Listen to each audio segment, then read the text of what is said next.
Hello and welcome to another episode of Double Barrel Gaming. I'm your host, MrBooMStickXL, and on today's episode, I'm going to be tackling the long-debated subject of remasters. It's been the burning question of this generation. Are remasters bad for gaming, and are they holding back creativity within the development community? The answer to this question is a lot harder than you think, but I'm going to give you my perspective on why I really enjoy them and why I think we'll never see the end of them. In 2013, both Microsoft and Sony released their next-generation consoles to the mass market. Both companies had a fair amount of first- and second-party games available, as well as a ton of support from third-party developers. One of the issues you get with new hardware is new games take time and lots of money to develop. Even the most dedicated and experienced teams run into trouble, which equals delays, and in some cases, multiple ones.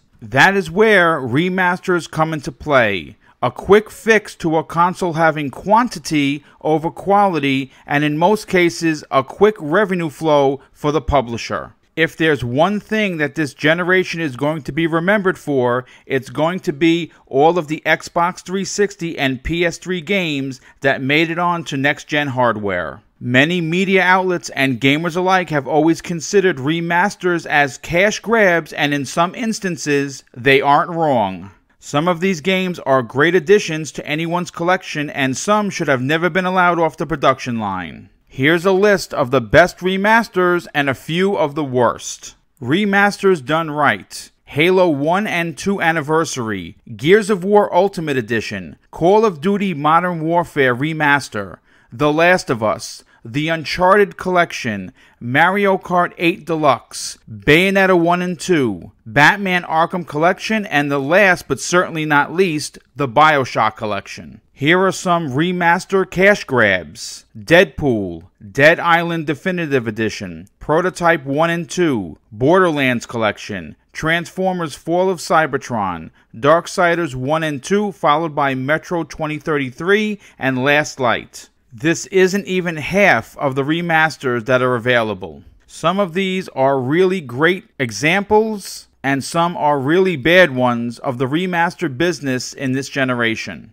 Love them or hate them, they are here to stay, and you'll be seeing them in the next cycle of new hardware for all three companies. Now, being a gamer who enjoys getting achievements and trophies, if there's a game that's going to be remastered that I truly enjoyed playing, I will purchase that game and replay it all the way through. There are a few reasons for this. Let me explain. A fresh coat of paint is always nice. A brand new set of achievements and trophies is awesome, and sometimes you just want to play something familiar that you already know you're going to like. The ideology behind remasters, in my opinion, was born from publishers wanting to breathe life into older games that they're not making money on anymore. It is debatable on whether or not this is done to financially help development costs of other games or just put into the investors' pockets. Hence the term cash grab. The sale of used games may also be attributed to remasters, but that's also something that could be debated.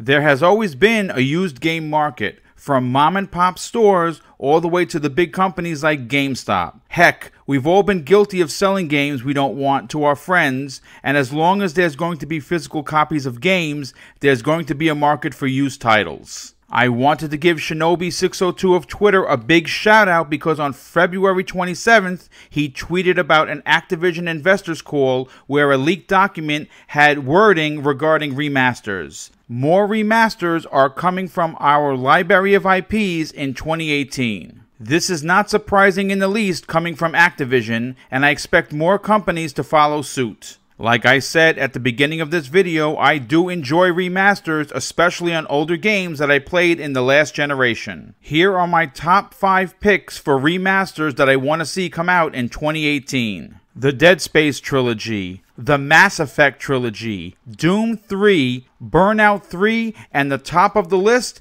SSX Tricky. Now for this week's Community Spotlight, and that person is TryHardFan. TryHardFan was a content creator on YouTube for many years and has since taken a break to enjoy the wonderful world of gaming. It is unknown at this time if he will ever return to creating videos for people to watch and enjoy, but I do suggest looking up his channel and checking out his older content. You might find it very interesting. But now, I'm excited to let you learn a little bit about his gaming career. TryHardFan started gaming in late 2006, with the PlayStation 2 being his first gaming console he ever owned. The first few games that he completed were classics like Ratchet & Clank and Jak and Daxter. According to TryHardFan, they were extremely difficult for him, but he was having too much fun to quit. He tells me during the interview that his first 3 years into his gaming career, he was what he considered himself a casual gamer. TryHardFan started completing games on the hardest difficulty setting and has not touched easy mode since.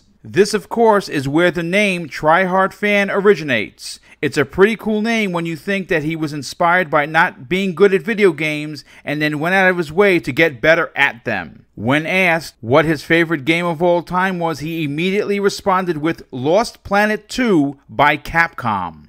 According to TryHardFan, he enjoyed the game so much that he spent 500 plus hours on both the PlayStation 3 and Xbox 360 versions. Lost Planet 2 was his very first online co-op multiplayer experience, which also happens to be his most treasured gaming moment of all time. Now, some within the community have pegged TryHardFan as being a PlayStation fanboy, but I can assure you that he's not. He's played tons and tons of games on an Xbox 360 console and also shows up in many of the chats on some of gaming's biggest podcasts in support of other consoles. He is not shy about admitting that his favorite console and brand is the Sony PlayStation, and truthfully, there's absolutely nothing wrong with that. This led up to my next question being, what was his favorite gaming console of all time? And that, of course, was the PlayStation 3. What he enjoyed about it was its free online, but more than that, the large library of great exclusives like God of War 3, Uncharted, and the Infamous series, just to name a few. He managed to squeeze 7 years out of his PlayStation 3 and tells me that unfortunately, his Xbox 360 broke down after only 2 years of use. The next question I had for TryHardFan was what was his game of the year for 2017,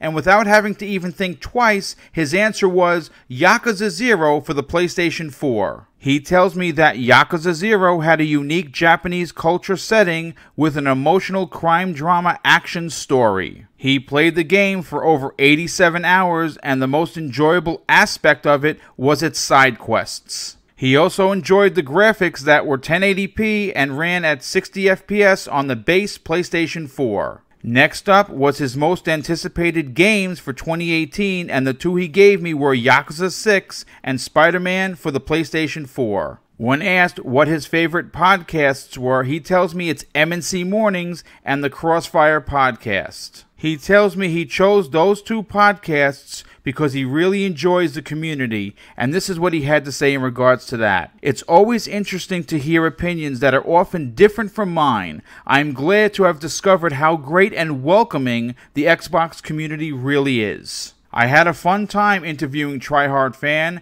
and I highly suggest checking out his YouTube channel as well as giving him a follow on Twitter. All of his information will be in the show notes below. That's gonna do it for today's video. I hope you enjoyed it as much as I did making it. I'm interested to hear if you enjoy remasters as much as I do, and if so, what are your top 5 games you want to see remastered in 2018? Please consider hitting that like button and subscribing to the channel, and because YouTube has been negligent in letting people know when new content is posted, please consider sharing this on social media. Thank you again for watching. Have an awesome day.